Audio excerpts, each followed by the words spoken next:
नमस्कार, knocking-news.com में आपका स्वागत है। मैं हूं गिरजेश वशिष्ठ। भारत के खिलाफ एक बड़ा कदम अमेरिका ने बढ़ा दिया है। इस कदम से भारत पे क्या असर पड़ेगा, मुझ पे और आप पे क्या असर पड़ेगा, हमारी अपनी जिंदगी कैसे बदलेगी, तेल के दाम भारत में प्रभावित हो सकते हैं क्योंकि अमेरिका ने रूसी तेल पर प्रतिबंध लगा दिए हैं। आप कहेंगे प्रतिबंध तो पहले से था, तब भी भारत आयात कर रहा था। नहीं, अब रूसी तेल के टैंकरों पर प्रतिबंध लगाए। जो खबर है उसके हिसाब से जो उनकी कंपनियां हैं गैज़प्रोम और केपलर वगैरह, उनसे जुड़े हुए प्रतिबंध लगाए हैं और इसमें 143 टैंकर जो भारत के लिए तेल लाते थे उस पर प्रतिबंध लगा दिया। तो आपको लग रहा होगा कि भाई 143 ट्रक है तो लगा दिया, और भी बथेरे ट्रक हैं उससे हम ले लेंगे। लेकिन ये जो टैंकर है थोड़े बोले टैंकर नहीं हैं। 5,300 लाख बैरल रूसी तेल की इन्होंने आपूर्ति की है भारत को, और ये भारत को जो कुल ढुलाई होती है उसका 42% है। यानी भारत को 40% 42% जो तेल है वो ये टैंकर लाते थे। और अगर इसको भारत को रूस से कितना तेल मिलता था, हम अपनी जरूरत का कितना तेल रूस से खरीदते थे, तो वो आंकड़ा भी ऊपर नीचे होता रहता, लेकिन 35 से 40% तेल हम रूस से लेते रहे। अब आप रूस से तेल कितना आया, क्या आया, इस गणित में मत जाओ। आप इसमें रहो कि अब ये 40% तेल की कटौती अगर होगी भारत की, इसका दुनिया पे क्या असर पड़ेगा। पहले ये सवाल समझते हैं कि अमेरिका होता कौन है ये कहने वाला कि रूस का टैंकर और भारत ना जाए, और उसकी चलेगी कैसे। हम लेने को तैयार हैं, रूस देने को तैयार है, तो वो कौन है? वो है खामखां। अमेरिका कौन? खामखां। वो हर जगह टांग डाल सकता है। कैसे डाल सकता है? अब ये जो टैंकर कंपनियां हैं इस पे उसने जो प्रतिबंध लगाया है, ये उसकी बात क्यों मानेंगी, ये समझने के लिए हमको अमेरिका किस तरह से दादागिरी चलाता है ये समझना पड़ेगा। दरअसल अमेरिका के प्रतिबंध लगाने का मतलब ये है कि दुनिया भर के जो अमेरिका से संबंध रखना चाहते हैं वो देश इन टैंकरों को अपने बंदरगाहों पर डॉक नहीं करने देंगे, रुकने नहीं देंगे। यानी बेटा अब तुम कर लो जो करना है। और सिर्फ इसके साथ साथ जब ये तेल वहां से चलता है तो ये थोड़ा बड़ा तेज नहीं है, तेल नहीं होता है, हजारों करोड़ का माल होता है। अब वो जा रहा है तो उस तेल को लेके इस खतरे वाले सफर पे समुद्री जहाज में भर के चल पड़ा वो भारत की तरफ। तो ये जब चलेगा इतना माल लेके, रास्ते में कुछ दुर्घटना हो जाए, ये हो जाए, तो क्या करते हैं? तो ये कंपनियां जो होती हैं ये इतना बड़ा जोखिम नहीं ले सकती। ये कंपनियां बीमा कराती हैं, अपने टैंकर का वो बीमा कराते हैं जिसके अंदर वो तेल लेकर वहां से भारत आते हैं। अब अमेरिका का प्रतिबंध लगने के बाद अमेरिकी कंपनियां इन टैंकरों का बीमा भी नहीं करेंगी। तो भैया रिस्क ले कोई क्यों जाएगा, और इतना महंगा माल। और ऐसे माहौल, आप जानते हैं कि जब समुद्र में जहाज चलता है तो उसमें ब्रेक नहीं होता है, समुद्री जहाज में कोई ब्रेक नहीं होता है। तो उस पूरी ऐसी परिस्थिति में जब उसको आप धीरे धीरे किसी तरह से कंट्रोल करते रहते हो, उसका इंजन बंद करना चालू करना, बस यही एक रास्ता है। छोटे जहाज होते थे पुराने ज़माने में तो आप पाल वाल लगा के उससे किसी तरह से उसको कंट्रोल कर लेते थे। इन जहाज़ों के पास तो केवल बस भगवान वाले के। तो ये जो जहाज हैं ये भारत में जब आते हैं तो इनके ऊपर इस तरह के प्रतिबंध अमेरिका लगा देता है।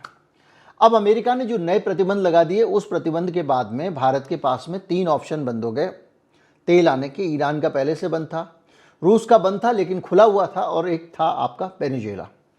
वेनेजुएला को इन्होंने अब कुछ सैंक्शन हटाए हैं, लेकिन वो अपने कुओं को दोबारा से चालू करेगा, अमेरिकी कंपनियों को बोलेगा भैया निकालो तेल, फिर वो निकलना शुरू होगा, उसमें लग जाएगा टाइम। तो अचानक 40% तेल जो भारत का है, जो भारत को बाहर से आता था, वो तेल बंद होने की नौबत आ गई। भारत की तेल कंपनियों का बयान आया कि करीब 2 महीने तक का कोई दिक्कत हमको होने वाली नहीं है, तब तक हम वैकल्पिक तरीके से तेल का इंतजाम कर लेंगे। लेकिन ये मामला ये नहीं है कि आप तेल का इंतजाम कर लोगे।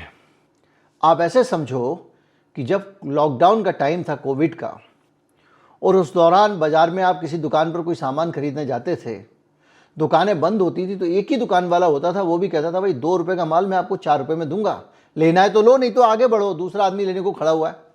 यही हो रहा था ना, बहुत सारी चीज़ें ब्लैक में और महंगी बिक रही थी। क्यों उनकी उपलब्धता कम थी।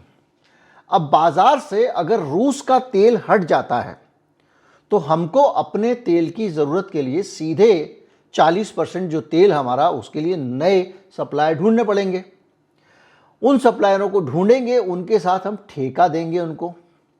तो बाजार में अगर तेल की सप्लाई कम हो गई है, रूस का तेल कम आ रहा है, तो जो चीज़ बाजार में उपलब्ध है वो कम हो गई है, तो क्या होगा, उस चीज़ का दाम बढ़ जाएगा। दाम बढ़ जाएगा तो ये समझिए कि अभी $80 प्रति बैरल के आसपास तेल का दाम चल रहा है, जो रूस का तेल हम लाते हैं। पहले ही ओपेक का तेल, ओपेक मतलब ऐसा देशों का संगठन जो तेल बेचते हैं, रूस उसका सदस्य नहीं है, लेकिन रूस भी उनके साथ हो जाता है तो ये ओपेक प्लस बन जाता है। रूस से महंगा है, रूस का तेल सस्ता है, और रूस के तेल पर अधिकतम दाम का प्रतिबंध भी अमेरिका ने लगा दिया था कि आप $60 से ऊपर अपना तेल नहीं बेचोगे, कोई इनसे नहीं खरीदेगा। तो वो कम दाम में हमको तेल वैसे भी दे रहा था। तो इस पूरी सिचुएशन में अब तेल की सप्लाई बंद होने का मतलब ये है कि आपको जहां से भी तेल खरीदना पड़ेगा वो तेल महंगा मिलेगा, पहली चीज। जब तेल महंगा मिलेगा, और दूसरा ये कि अभी जो 40% तेल आप खरीद रहे हो, ये तेल खरीद रहे हो आप रुपए देके या फिर दिरहम देके। रूस की कंपनियों ने कहा भाई हम रुपए का क्या करेंगे, इतना रुपया आ गया, तो ये किया कि हम आपको यूएई की मुद्रा या सऊदी की मुद्रा दे देंगे आपको, उसके बदले आप तेल दे दो। तो हमको डॉलर की ज़रूरत नहीं पड़ती थी। तो जब डॉलर की ज़रूरत नहीं पड़ेगी तो रुपए की कीमत डॉलर के मुकाबले गिरेगी नहीं, कम गिरेगी। आप अगर ज़्यादा डॉलर खरीदते हो रुपया देकर तो डॉलर का भाव बढ़ जाता है। इसी तरह से अगर आप कम डॉलर खरीदते हो तो डॉलर औकात पे आ जाता है। ये एक नियम है, डिमांड और सप्लाई का नियम है। कई बार अलग अलग तरीके से समझा चुका हूँ।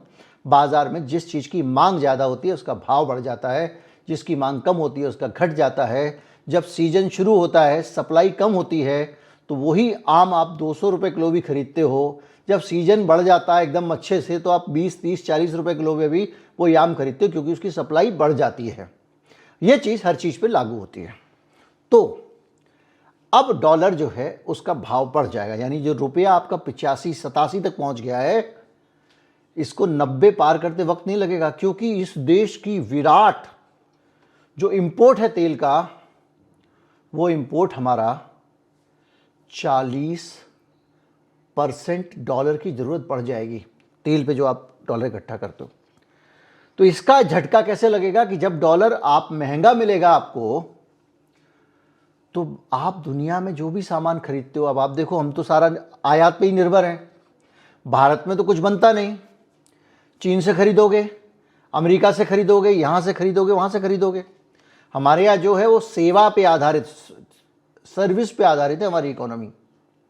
हमारी इकोनॉमी प्रोडक्शन नहीं है। जीडीपी का हाल खराब है, फिर गिर रही है। जीडीपी गिरती है तब भी ये मतलब है कि आपको बाहर से माल ज़्यादा खरीदना पड़ेगा, देश में उत्पादन नहीं हो रहा है। तो जब बाहर से माल खरीदोगे, तो अभी आप 85 रुपये में $1 की चीज़ मिल जाती है आपको, फिर वही $1 कीमत की चीज़ आपको 90 रुपये में मिलेगी। तो जब वो महंगी वहाँ से आएगी तो आपको महंगी मिलेगी। तो आपको महंगी कैसे मिलेगी? आप जो भी सामान बाहर से आता है, मान लीजिए कंप्यूटर आया, कैमरा आया, मोबाइल आया, घड़ी आई, प्लास्टिक आया, जो भी चीज़ें धरती पे आपको आसपास दिखाई देती हैं भारत में, तो सभी कुछ बाहर से आ रहा है, सब महंगा हो जाएगा। अमेजोन पे सामान बिकता है, सब महंगा हो जाएगा। तो हमारे को कैसी महंगाई? एक तो ये महंगाई बढ़ेगी, दूसरा अब तक जब रूस से सस्ता तेल आ रहा था, तब उस तेल का डीजल पेट्रोल बना बना के यूरोप को भेजा जा रहा था। अचानक ठंड लगने लग गई थी, तो मैंने ये जैकेट पहन लिया। तो जो बाहर से तेल आ रहा था, रूस का सस्ता तेल, उसका फायदा रिलायंस उठा रहा था, और वो तेल का डीजल पेट्रोल बना के यूरोप को भेज रहा था। यानी हमारा तेल सस्ता, भारत को तेल मिल रहा था, और भारत प्रतिबंधों के खतरे झेल रहा था, अमेरिका से पंगे ले रहा था, लेकिन भारत की जनता को उसका लाभ नहीं मिल रहा था। लेकिन अब नए प्रतिबंध के बाद तेल का दाम बढ़ेगा तो हमारी यही सरकार भारत में तेल महंगा कर देगी, आप देख लेना। तब ये बहाना होगा कि विदेशी तेल महंगा मिल रहा है इसलिए तेल महंगा है, और जब सस्ता मिल रहा था तो हमारा दाम कम नहीं किया गया था। खैर, लेकिन इस सब में अभी 2 महीने का टाइम लगने वाला है, ऐसा सरकार का दावा है। हो सकता है ये मुसीबत जल्दी भी आ जाए। अब इसका एक और पहलू समझिए। बाजार में जब रूस का तेल नहीं बिकेगा तो रूस एक हथकंडा अपनाता है, जो उसने पिछली बार अपनाया था। वो अपने तेल के दाम गिरा देगा और कहेगा और $30 सस्ता ले लो जिसको चाहिए। तो उसके कारण वो कोशिश करेगा कि कुछ ग्राहक उसको मिल जाए। लेकिन सबसे बड़ी समस्या ये है कि तेल वहाँ से यहाँ आए तो कैसे आए, क्योंकि वहाँ से यहाँ तेल लाने के लिए जिन टैंकरों की ज़रूरत पड़ती है वो टैंकर प्रतिबंधित कर दिए गए हैं। अब यहाँ अमेरिका की कलाकारी शुरू होती है। बाज़ार में आप ईरान का तेल खरीद नहीं सकते, वेनेजुएला का अब प्रतिबंध हट गया है, रूस के तेल पे आपने प्रतिबंध लगा दिया। अब क्या होगा? अभी आप सबसे ज़्यादा तेल सऊदी अरब से ले रहे हो, पहले आप इराक से सबसे ज़्यादा लेते थे। अब नए सिरे से आप उनसे कॉन्ट्रैक्ट करोगे और वो कहेंगे ना हम तो नहीं दे पाएंगे। कहाँ से अचानक उनको उत्पादन बढ़ाना पड़ेगा अपने तेल का। ऐसा तो है नहीं कि अचानक जो है वो। उस पूरी व्यवस्था के बीच में जो खेल है अमेरिका का वो ये है कि इसने यूरोप को प्रतिबंध लगाने के बाद धनाधन धनाधन धनाधन धनाधन तेल बेचा और खूब पैसा बनाया। मैंने आपको बताया था कि पूरी दुनिया के देश नुकसान उठा रहे हैं। जर्मनी तबाही के कगार पे पहुंच गया है, फ्रांस पहुंच गया है, बहुत पूरा वीडियो मेरा डिटेल। और अमेरिका मुनाफा कमा रहा है, अमेरिका को फ़ायदा हो रहा है। मतलब यूक्रेन युद्ध के बाद में पूरी दुनिया रो रही है और अमेरिका हंस रहा है, वो मौज कर रहा है, उसने बहुत मुनाफा कमाया। और उसमें मेन एक मुनाफे का कारण था तेल का एक्सपोर्ट करना। तो यूरोप से जो तेल है वो अब यूरोप को तो तेल एक्सपोर्ट वो कर ही रहा है, भारत को भी अमेरिकी तेल खरीदना पड़ सकता है, पहली चीज़। दूसरा, भारत से रूसी तेल को पेट्रोल डीजल में बदल के दूसरी चीज़ों में बदल के जो हमारे अंबानी साहब यूरोप को भेजा करते थे वो कारोबार भी अंबानी जी का छिन जाएगा। और अब अंबानी जी को जो तेल से पैसा मिलता था वो पैसा अमेरिकी कंपनियां भेजेंगी उनको अब तेल, और वो डीजल पेट्रोल अपने आप बनाएंगे। तो दूसरी मार, एक तरफ तो डॉलर का दाम बढ़ी जा रहा था, दूसरा ये जो डॉलर आते थे, अंबानी जी जब पेट्रोल भेजते थे बेचते थे तो उससे जो डॉलर आते थे वो भी आने बंद हो जाएंगे। तो फिर डॉलर आसमान पे पहुंचेगा।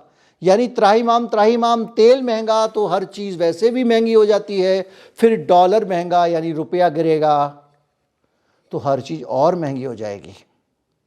तो ये पूरी की पूरी परिस्थिति जो है वो एक विराट परिस्थिति है, एक बड़ी चुनौती है जिसका मुकाबला भारत की सरकार को करना है।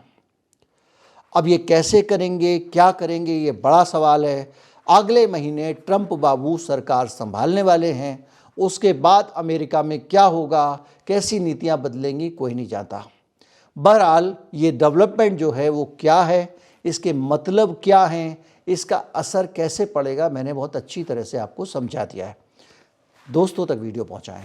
नमस्कार, जय हिंद।